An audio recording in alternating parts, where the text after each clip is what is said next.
Om pimpa alayom gambeng. Om pimpa alayom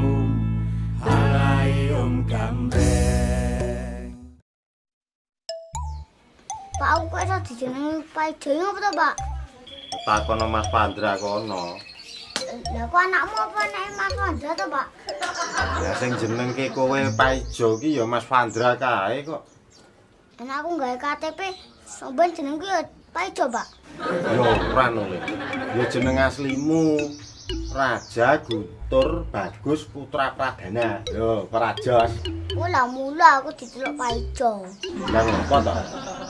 Sing jenengke aku dawa kaya sepur Raja Guntur Bagus Putra Pradana. Ning rak ora diceluk komplit to. Lah wong cilikamu biyen ya celukane Raja. Lha kuwi jane apik Raja apa Pak Ijo to, Pak? Jane ya apik Raja le. Ning celukamu kuwi Paijo. Lah kowe pilih diceluk Raja apa Paijo? Pak Ijo wae, Pak. Nek Raja ndak dikira Raja dangdut. Lalu. Assalamualaikum Pak Haji. Cengengesan. Bungkus apa kuwi, Dik?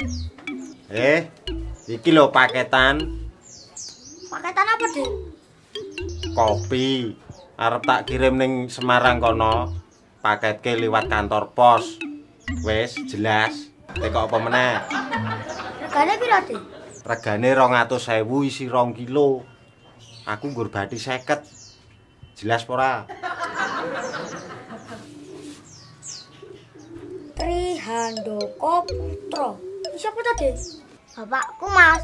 Trihandoko Putra alias Bogang. Oh, de Bogang Trihandoko Putra to. Iya lho. Pak kok iso diceluk Bogang? Bapak ngopo to, Pak? Ya ora apa-apa. Masa ora apa-apa. Lah ngopo to? Apa masa ora oleh? Bu kuwi tegese dina Rebo. Ngono. Gang kuwi tegese dalan cilik. Ora nyambung blas.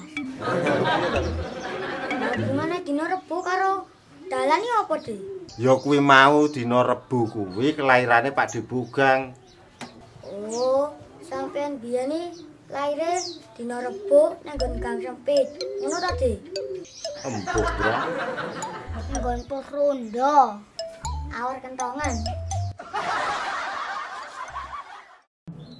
Pak, pitraku dinggo tumbas HP, Pak.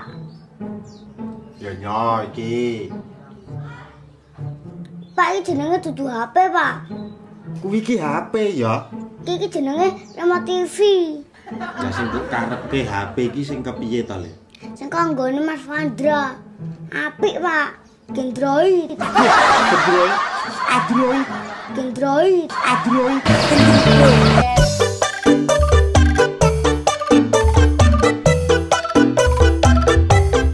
Lah yen duitmu nggo tumbas HP kaya nggone Mas Pandra, regane larang. Duitmu apa ya cukup?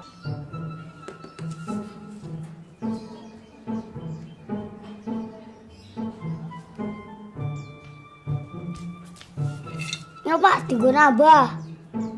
Lah iki celenganmu dipecah sik. Iya. Wah. Lah. Akeh men le. Lah iki nggo tuku HP apa nggo tuku mobil? Bis. Iso dinggo piknik. Lah yen nggo tuku bis ya genah kurang. Iki disimpen meneh karo nyelengi neh. Sok bodho mburi gen iso tuku bis. Siap.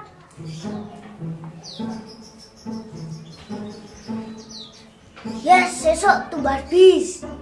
Wah, ngimpi. Wah, aku njaluk kok bis.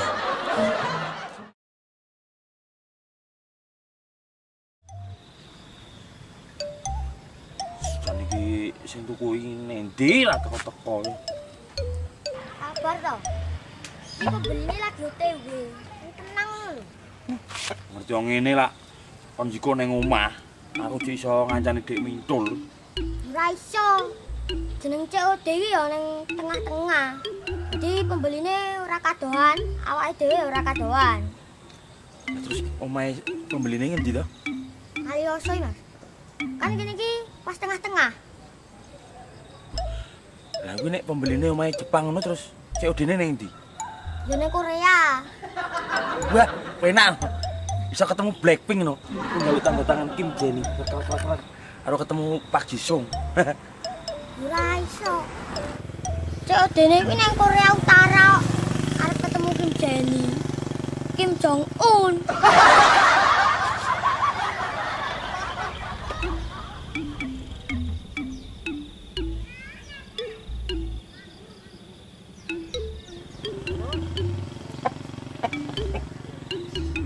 Halo Mas.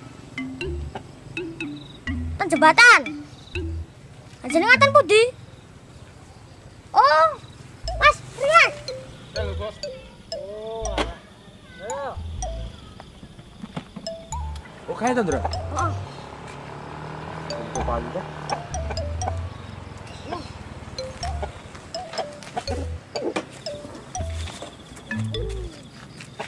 Mandra ya? Nggih, Mas. Wis wae, Dik. Mboten Mas. Wedeng, Mas. Iki moe mubeng-mubeng tekan Korea barang kok. Aku digagas omongan ini iki, Mas. Iki bareng iki Kim Jong Un, Mas. Iki mancing wis.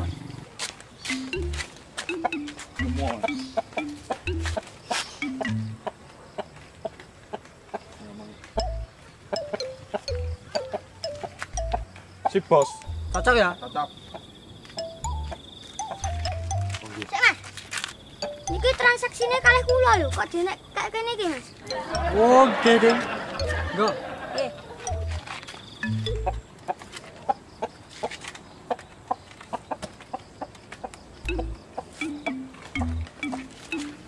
Ngono ya. Nggih. Eh, Nggih.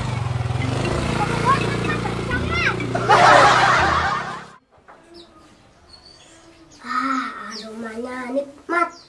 Rumput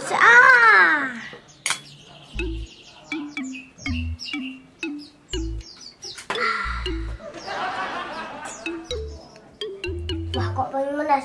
Nah. Jok.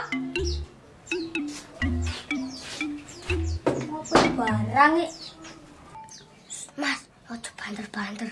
Ndak krungu Bapak. Bapak ngendi yo? Lagi adus. Mas, jebule kopine iki enak tenan, Mas. Apa iya? Tenan, Mas. Nek sira iso kaya ginggingan. Nek nggon mripat sama celing. Biasa. Ngombe kopi iki carane ora ngono kuwi, Jo. Lho, nek ngombe kopi apa enek carane to, Mas? Iya no. Nek ra mudeng carane ya ora nikmat. Carane piye, Mas?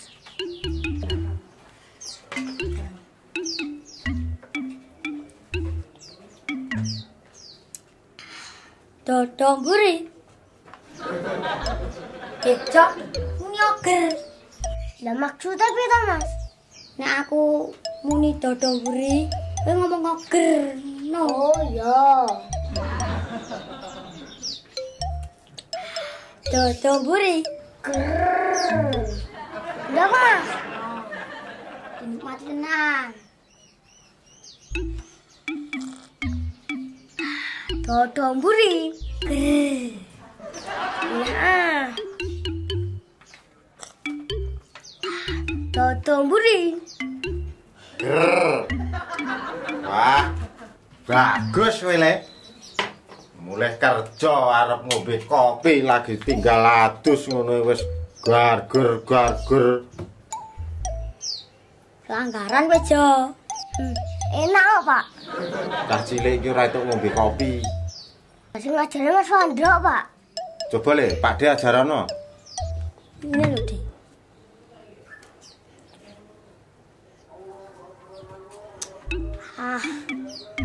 Dodok buri. Oh, ngono to. Ini coba. Pak, ngomong ger, Pak. Oh ya. Ger.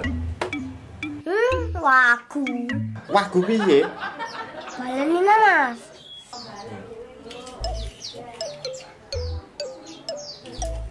Dodo mburi. Ger. Oh iya. Ngono, Pak. Ya. Lho, lek gari ampas tok mbok entekke. Lek terus piye iki? Gawe nah, De. Ya ora apa-apa, Pak. Ya penting iso dodo mburi. Ger. Oh iya, tak geneh aku. Dolan yuk. Yo.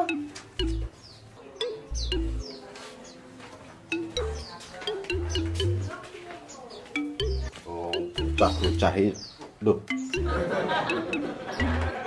Wah, lah bocah ki sembrono. Wis ngentekke kopi kok terus lunga. Lah jut aku arep garger karo sapa?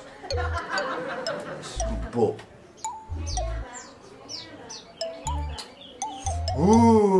Dodo mburi wis jang seger. Apa, Mas? Ora tapi nasib lho, Mas. Boh, HP payu ki kudune disyukuri, Mas. Ora malah digetuni. sembuh terang. Pengorbanan ki pancen berat, Mas. Sakit. Tapi pengorbanan itu bakal tercipta perubahan, Mas. Iki omong apa ngono lho. Kepong-pong ngarep malih dadi kupu-kupu kae lho, Mas, contone. Ramah meneh. Nek ben manuk karo pring. Saiki kepompong. Halah. Jelek. Posisimu saiki lagi dadi kepong-pong, Mas. Nek sampean kuat nglakoni, sampean bakal dadi kupu-kupu. Terus pesan morale apa? Aku kudu sabar ngono. Iya, Mas. Sabar terus, tak jamin malih uripmu Malih kupu-kupu no. dadi cacing. Lino iki celelekane dirungokke tenanan no. Nek ndang pengen malih dadi kupu-kupu, ya karo berjuang, Mas. Sabar tok ya karo cacing. Nek dipidak bur mulat-mulat, ngerti-ngerti mati. Ning kewan sing sabar kuwi dudu cacing. Lah apa, Mas? Zebra. Ngerti ra ning tengah dalan ngono kae. Zebra didak-idak ya meneng ae. Oh, zebra cross to. Ya ampun, pinter men ta Mas ngene. Lho, Zebra cross ki pancen sabar, Mas. Ning ora sekti blas. Didak-idak meneng wae. ya ora to. Wong zebra cross benda mati yo. Arit kaya benda mati lho, Mas. Jajal midok arit nek wani. Wongi ya beda to. Arit benda mati nek landhap. Iki wonge anggere midak benda tajam, iki mesti sikile lara, paling ora mesti godres. Ning ngono lho, Mas. Barang empuk ora landhep. Ning nek mbok pidak, sikilmu mesti pincang. Opo kuwi? Empuk ora landhep, tidak mare pincang. Apa? Telek. Pak, cita-citamu dadi apa to, Pak? Bintang film. Bintang film. Ya, kok malah guyu to? Sak ngertiku bintang filmnya ganteng-ganteng itu, Pak. Sing kandha sapa? Ning Amerika ke lho. Bintang film akeh. Tur ya ana sing ora ganteng. Tapi pinter. Pak, mau cita-citamu ganti wae, Pak. Ganti apa? Dari kernet wae. Nek aku dadi sopir bis, sampai dadi kernete. Ya. Ning cita-citamu ya gantinan wae. Ganti apa, Pak? Ganti wartawan. Lah ngopo, Pak? Lah kowe kokean takon wae kok. Hei, Pak emosi. Cengengesan. Siapa tak dolan? Ning endi? Mas Wandra. Lah Mas Padra apa ning omah? Mbok ora ngerti. Lah kowe kok bali jam pira? Tekan wae, Pak, kalau wartawan.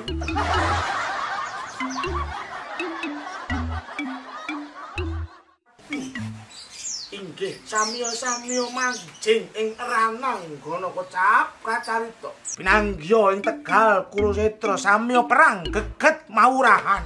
Wes. Wah, ojo ayu Jaroko. Lakone napa, Pak? Lakone iki Karna tanding. Arjuna numpak kereta perang karo Basukarna. Yo numpak kereta le. Lah dalange sinten, Pak? Dalang Ciki. Sindane bakule Ciki. Gali.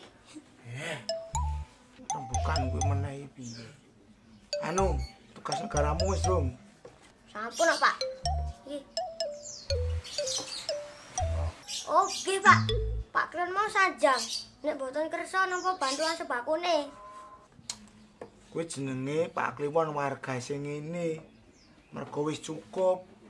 Luwih penting ke sing durung kecukupan. Kuwi iso dienggo conto le. Pak kula usul, Pak. Usul apa? Niki umpama lho, Pak. Umpama apa?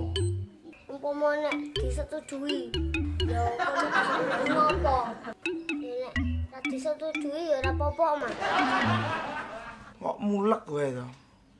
Usulmu ki apa? Nek misale sembakone Pak Kliwon nggih kula mawon pripun, Pak? Ora iso to le. Wong kowe kan jek cilik. Atur bapakmu lak yo etuk to. Wah susah ya dadi cah cilik. Pak Ijo niku contoh warga sing ngene lho, Pak. Wong tugas negara melu ngumpul ke fotokopi KTP kok ning ora oleh apa-apa. Ya ta, Jo? Terus Mas rasa mbalas kuwi, Mas. Ning ati ra penak sakit. Jo. Utak jarono-rono kan kuwi ya ngelak to. Halo Pak Panjang. Halo, sinten nggih? Pak Ijo. Pak Ijo sinten? Pak Ijo milenial. Oh, nggih, kesane napa Pak Ijo milenial? Jus santen mboten? Santen jus napa? Jus jambu. Oke. Pinten, Pak? Kalih mawon. Siap, 20.000 nggih Pak Ijo. Siap Pak, ampun khawatir. Niki kula lagi kalih Pak Bupati. Pak Bupati sing piyaine lemah lembut murah seni kok, Pak. Nggih. Strigis. Wah, jaluk jajan ngono ya, Pak. Strigis. Nah, wong loro. Matur nuwun Pak Bupati. Siap, Mas Menteri. Aja nggo tuku jus jambu. Siap Pak Menteri. Lah Pak Bupati titip ciki mboten? Nak, Siap.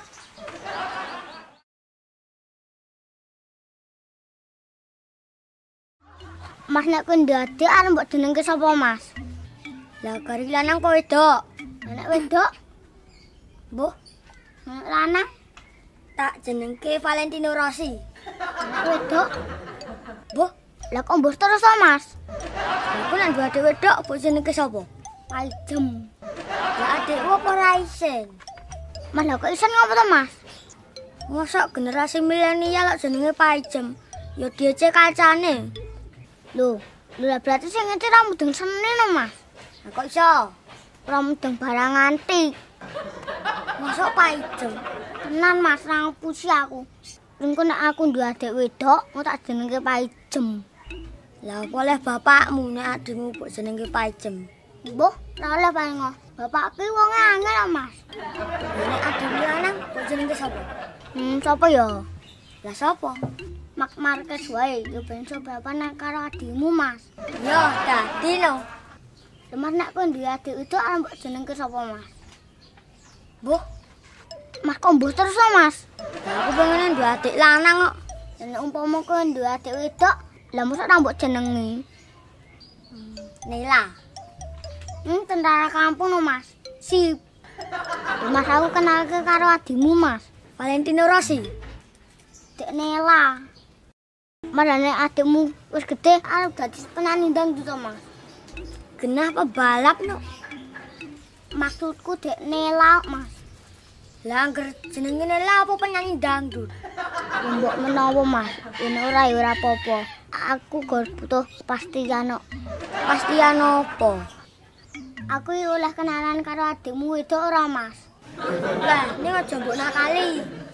Yes. Tapi adikku nek ora dijajakne ora gelem kenalan ijo. Seneng, Mas. Engko jajakne soto nggone Mbah Jum. Tapi adikku senenge spaghetti ijo. Waduh piye?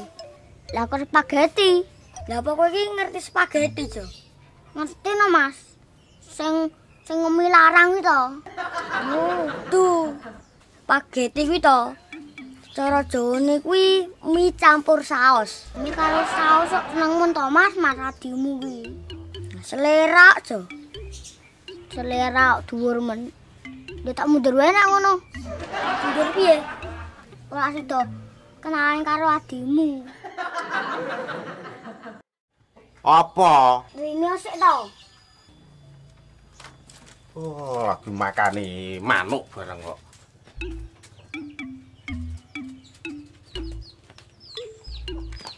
Ngapa? Pak gawe mobil remote, Pak.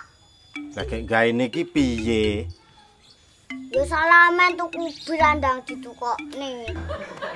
Ya sik, tak gaene sik.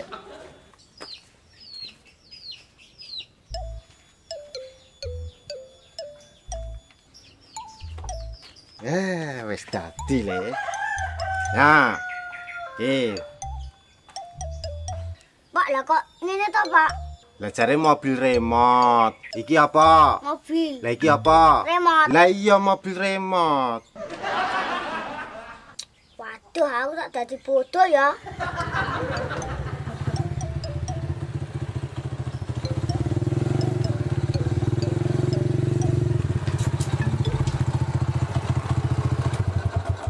Mama Sokang. Apa kowe ngerti Pandra? Ora ki. Jarine rene dolanane Paijo. Paijo wae neng. Kae lho paijo ning omah. Jo. Dalem, Pak. Kae lho goleki Pak Dul kae lho.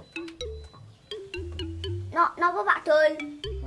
Kowe apa ngerti Pandra? Mboten, Lho, jarine tulunga karo kowe. mboten. Yo, melu aku gelem ora? Nang tanggung jawab lho Pak Dul. Kowe arep njaluk apa to kok dadak ngomong tanggung jawab? Pentol. Bakso. Oh, bakso pentol. Oh, yo.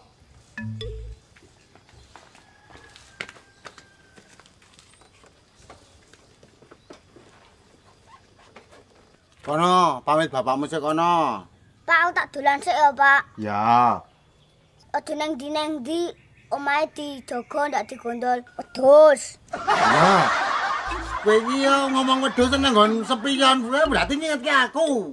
Medhus-medhuske Pak Dedul. Ya wis, tak mangkat ya. Ya, Tati. Ya.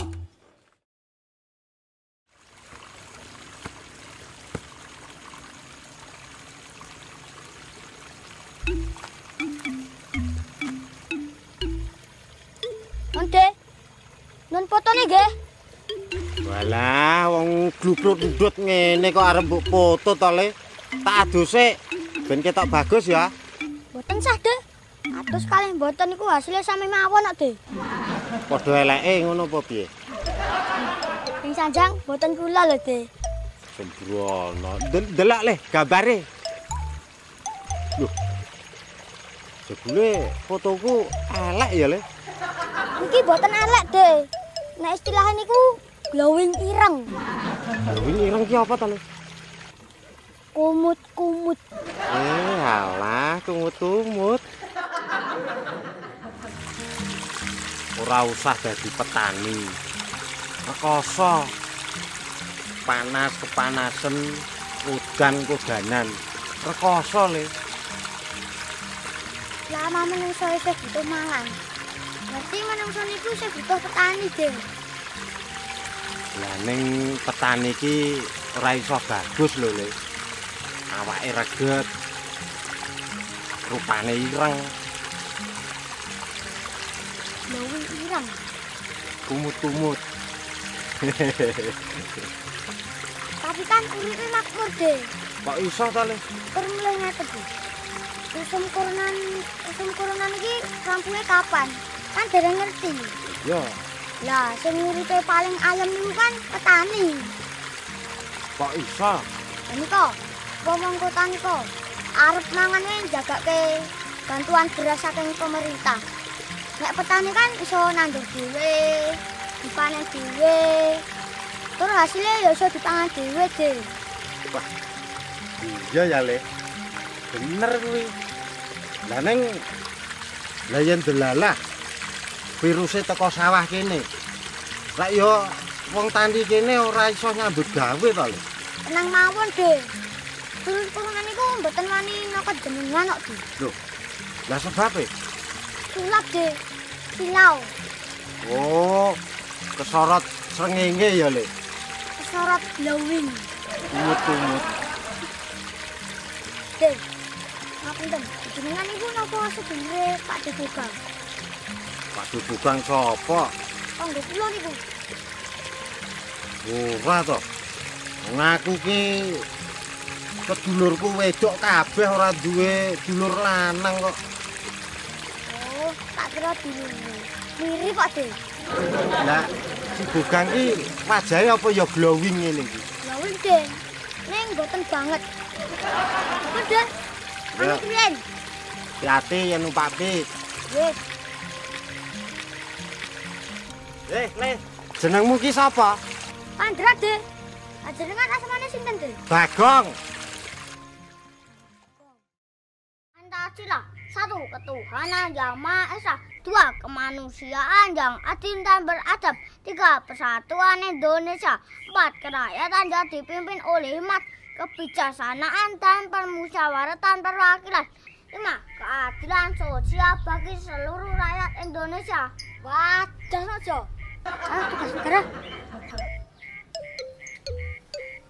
Siap, merdeka.